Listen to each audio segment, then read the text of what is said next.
صلينا على النبي. الصلاة. قلنا أسف يا رداع الطفل اللي كان في الحضن مع الوقت وتناسيت يدفي والحنان تسدي على ابنك سد ولا قد يدرن مع تسمعي دعوة قضية ولا بيان ولا ما سمعتي صوت الأطفال والحزن فلا ينفعش صوت الإقامة ولا الإذان وسيل الورق ترتيب للدفتر اعتجن وسوي له استرجاع من ذاكرة زمان إذا ضاو ليل الجن والهام شلتجن وقوب عليك الحل من ما خفي وبان ما عاد يحترق ساكن لو العالم انطحن كما الوضع يتعفن متى زاد عنفوان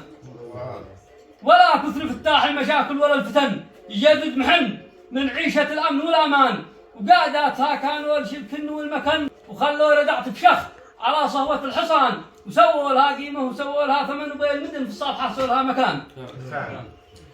ولا فلتوها التهاون والوهن ولا فوتوا فرصة معاها ولا أوان صلي قفاف يرعون في الفرق والسنن ولا تقبل الفاسق ولا تقبل الميدان وترزن لمن يرزن ومن عقلها وتزن ومن جالها يجنن طير له الجنان وتوزي وتتركى على الركن والركن كنت العبد الله علي يا ردع وكان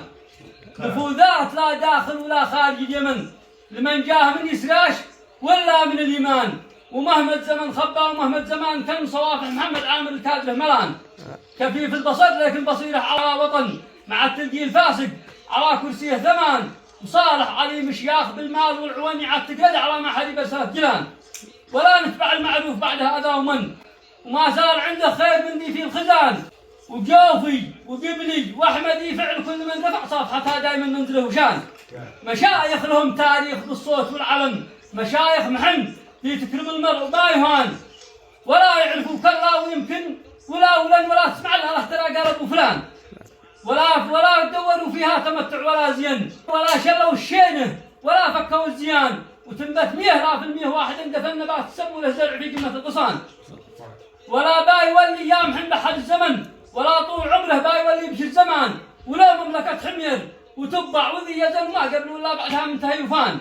إذا يشتكي عضوا شكا سايد البدن ولا شي زمن يحصر يزيدي ولا مكان ومهما المبادئ والقيم عكس كل ظن ومهما يطيب صونها مشيخ الضمان محمد ولد جرعون مشياخ من ضمن معاه في طريق الحق والمسلك المصان حزام القبيلة في الشدايد بكل محن وابو زايد احمد صالح السيف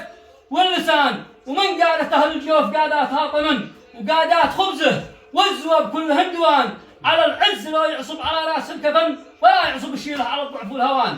وكرسي علي صالح مع قادة اليمن وفي عايشي بالجيش العظيم الملك سنان صلى عليك الله يا خير مؤتمن ومبعوث للثقلان من انس هاوجان وسلامتكم صح الله ابدانكم.